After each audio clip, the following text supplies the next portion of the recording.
Good morning. Good morning. It is Thursday Q&A, and this is Chris, your financially sassy coach. What does that mean, ladies? What does sassy mean? Sassy means confident, financially confident, and I know that's what you want to be. Let me invite some ladies here.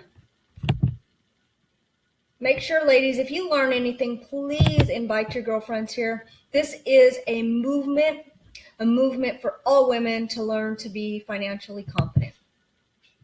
We don't have to rely on somebody else to take care of our finances for us. I know there's a lot of independent women here, but let me see. Who's here? Let me know you're here. Give me some love. Come on, just give me a heart. I know it's hard and takes a while. It takes a little bit of effort to press that star. Come on, man, just give me some love. There you go. Thanks, Jen. So before I'm gonna give it like a minute or so to start talking, but I want to tell you something about my little assistant here. My little assistant, Maggie. Maggie has been such a blessing to me. She is like my best little friend, and I found her in the middle of the street about 2 years ago. It was pouring rain. She was living outside. I didn't know this. I thought somebody must have just lost her because she was adorable. And come to find out, I put signs everywhere and nobody claimed her. So I found out that somebody just dropped her in the neighborhood, and she was in the middle of the street and cars were honking at her. So I decided to bring her home with me. And she is the sweetest little girl ever. I'm so glad that she was in the street that day and I found her. Actually, not just me. She has another mommy, but I'm her favorite. All right, today, Q&A. I didn't get very many questions, ladies. I need you to start chiming in here with some questions so I don't feel like I'm talking to myself. The first question I got was somebody asked me, you talk about real estate investing. How has your journey been with real estate investing? Well, let me just tell you, I grew up and my parents had a lot of real estate. I mean, they bought a lot of real estate, and so I learned that it's a great way to make some passive income. So it's only been about 5-6 years ago, I purchased my first rental property. And you know what? I didn't start off right. I really didn't. I wanted to buy a beautiful property. And let me tell you, beautiful properties, a lot when you're first starting out, is not always the best way to go. You know, have you seen those advertisements that say, I buy ugly houses? We buy ugly houses? Well, now I understand now. My first real estate purchase was not, it wasn't super profitable, actually, but it was beautiful. Oh, it was beautiful. It was in a gated community, and I was so happy that I had it. But I made $50 a month. That's it. That was not a great purchase. So investing in real estate, it's really good if you can have a mentor. You have somebody that can help you decide what are good purchases. And also, let me see. My next property after that was a triplex.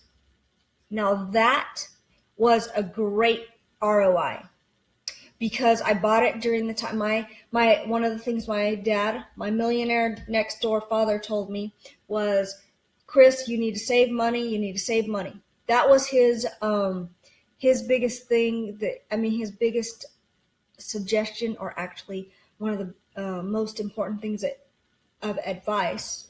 Important piece of advice that he gave me was to was to have money available for opportunities when opportunities arose. And 5-6 years ago, when the market was falling out with the properties, with the housing, that was my opportunity. I never had any idea that that was going to be my opportunity, but that's when it came. So I was able to have cash during that time, and I was able to purchase. This is the best.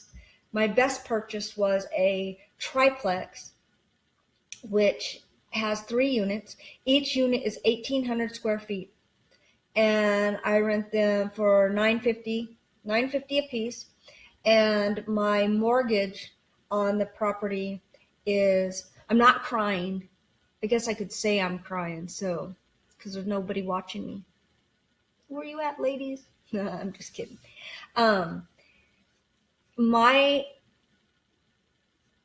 mortgage is $700. That includes the taxes, and I rent each unit for $950. Tell me if that is a good return on investment. Then my next properties were duplexes. I decided to get some duplexes, and those were great. Jen, I know you're here. You are my loyal watch viewer. I love it that you're here. Thank you so much for your support, and I hope that you're getting some value from this. Okay, so honestly, real estate investment, my first purchase was not that great, but every purchase after that has been awesome, amazing. You wouldn't believe some of the great deals I've been able to get, and that really is what has propelled me and been able to let me stop working at a regular job. Okay, the next question that I had, somebody asked, my 7-year-old wants a phone for her birthday. An iPhone. She wants an iPhone for her birthday. Do you think that that's a good purchase? And my answer to that is, it really depends on your situation, your financial situation. But because I know a lot of kids these days they do have phones. Maybe you don't have to buy a brand new iPhone. There's plenty of iPhones out there that are totally a practical buy for a child. And but it depends on you if you want your kiddo on the phone at such an early age. I don't know, Jen, do you have your kiddos are young, do they have phones? What about you? Anybody else that's listening now or on the replay? Do your young children have phones? And if so, do you feel like it was a good purchase? Do you feel like it's a good return on investment? I know when I was younger, guess what the big thing was? Beepers. And that wasn't even until I was like 19 or 20 years old. I got my first beeper. That was pretty cool back then. But they don't have those anymore. Because I was going to say, I thought that would be good for kids, young kids. But I don't think they have to have the best. I have a little neighbor boy that comes over. He's about 12. I think he's 12. And his grandmother is always upgrading his phone. So he has like the most expensive phones that are out there available to them. So the other question the lady asked is, how do I teach my kids about money when I don't know about money? Well, that's a good question. And it's a good time to start learning about money. And right here in this group is a good place to learn and ask questions. If you ask questions, you can get answers. And if not, I'm gonna continue bringing up information that I think is what you need to have. And we can teach you how to teach your kids. A video. Yeah, we can do a video. There are videos. There's a lot of man, I forgot my word. There are a lot of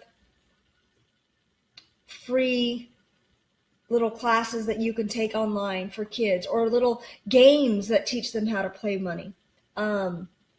Actually, I have a game that I bought a while back to teach the nephews how to deal with money, and it shows them how, like, they get their own allowance, really, and they have to buy their own things. When they want something, yes, a tutorial. So you can give them an allowance or have them work for their money, teach them the value of money. And if they understand the value of money, they don't spend their money as they don't like to spend their own money as easily as they spend your money. So you got to teach them the value of money. And if you don't understand the value of money, maybe that's another topic that I need to discuss, the value of money. The next question that somebody asked me is, I work part-time. My employee offers a 401k. Should I join even if I already have a Roth IRA? My answer to that would be, is your company offering a match? If they're offering a match, yes, definitely. And whatever they're matching, that's what you want to put in. If they're matching at 3%, put 3% of your pay into your 401k. If they are matching at 6%, that's free money. So you don't want to don't not take advantage of the free money. But I wouldn't put any more than that in it, because there's a lot better investments out there that will give you a much better return and have way less fees. People don't understand the fees that come with 401ks. But that's not saying not to get a 401k. It's better that you have a 401k than having nothing at all.